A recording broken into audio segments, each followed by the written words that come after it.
சந்தோஷம் அதனால் எங்கன்னு தெரியாமல் நான் நினச்சிட்டு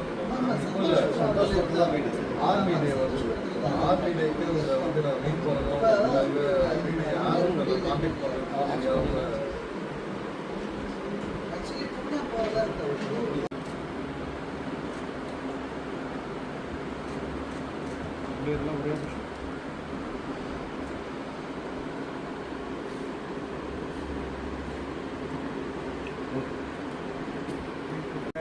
சினிமா மக்களுக்கு நல்ல நம்பிக்கை அது கிடையாது.